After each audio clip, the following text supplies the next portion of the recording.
നമ്മളിൽ നിന്ന് മൺമറിഞ്ഞു പോയി. അവരിപ്പം സ്വർഗത്തിൽ ഇരുന്നിട്ട് നമ്മുടെ കേരളത്തിലെ ഓണം സെലിബ്രേഷനൊക്കെ ഇന്ന് കാണും. അപ്പം പുതിയ സർക്കാരൊക്കെ വന്നിട്ടുണ്ട്. അപ്പൊ അതൊക്കെ ബന്ധപ്പെട്ട് കുറച്ച് കാര്യങ്ങളാണ് നമ്മളിവിടെ ചെയ്യാൻ ഉദ്ദേശിച്ചത്. ഓക്കെ,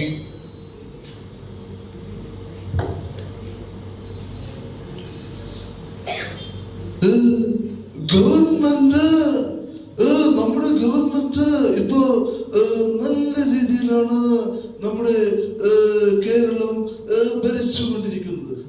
എനിക്ക് ഒരു കാര്യം പറയാനുണ്ട്. നമ്മുടെ KSRTC ബസ്സെല്ലാം ഇപ്പോ നിറഞ്ഞാണ് പോയിക്കൊണ്ടിരിക്കുന്നത്. അതുകൊണ്ട് ഞാൻ എന്റെ പ്രധാനപ്പെട്ട കൂട്ടുകാരുണ്ട് അച്ചു മാമനെ വിളിക്കാം. അച്ചു മാമ,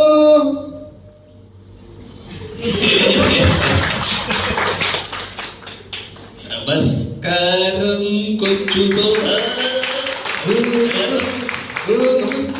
നമസ്കാരം. എന്തൊക്കെ ഉണ്ട്? എനിക്ക് മനസ്സിലായില്ലേ, നമ്മുടെ കേരളത്തിലെ ഭരണം നല്ല അടിപൊളിയാണ്. ഇപ്പോ നമ്മുടെ കേരളത്തിലെ മുഖ്യമന്ത്രി ചിരിച്ചുകൊണ്ടാണ് സംസാരിക്കുന്നത്. ധാർഷ്ട്യമില്ലാത്ത ഒരു മുഖ്യമന്ത്രിയാണ് നമ്മുടെ കേരളത്തിൽ ഇപ്പോൾ ഉള്ളത്. ഞാനും കുറെ ചിരിച്ചിട്ടുള്ളതാ.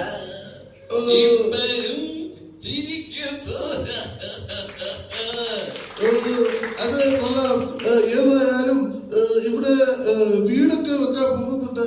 അതിന് പേരെഴുതി വെക്കുന്നെന്നാണ് പറയുന്നത്. അതിനെന്തെ കുറിച്ച് പറയാനുണ്ട്?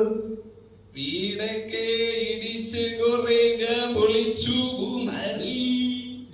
ഇനിയും പൊളിക്കും, ബുൾഡോസറിട്ട് പൊള്ളിക്കും ഞാൻ.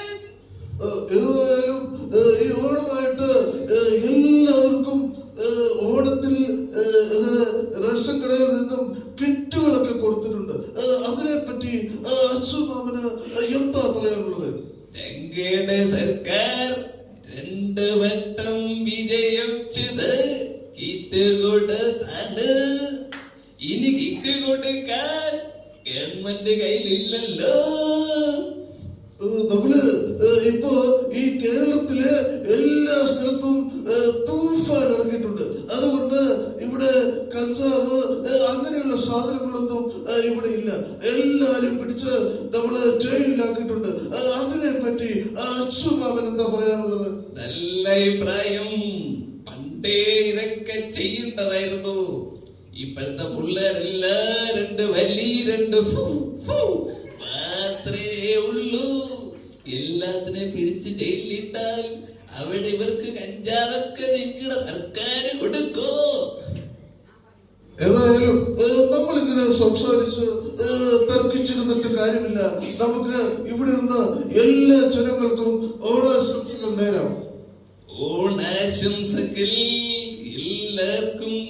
എന്റെയും എന്റെ ചാണ്ടിക്കുട്ടന്റെയും ഓണാശംസകൾ.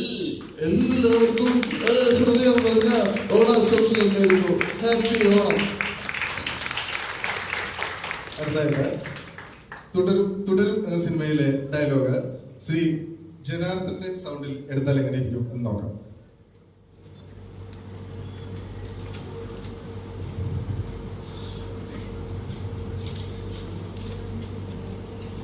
പക്ഷേ 36 കൊല്ലമായാണ് ഞാൻ ഈ പോലീസിൽ. 2 ദിവസം കഴിഞ്ഞ് ഞാൻ ഈ പോലീസ് ഡിപ്പാർട്ട്മെന്റിൽ നിന്നും DVS പരാഗോട് കൂടി റിട്ടയർമെന്റ് ചെയ്താലും ഞാൻ ആ പഴയ ജോർജ് സാർ തന്നെയാണ്. എനിക്കതിനൊരു റിഗ്രറ്റുമില്ല. ഞാനിവിടെ വന്നിട്ടുണ്ട്, തെറ്റുമ്പിലേക്ക് നിൽക്കുന്നുണ്ട്. തെയ്യത്തെ ഒരുപാട് അറിയാനുണ്ടറിയാം.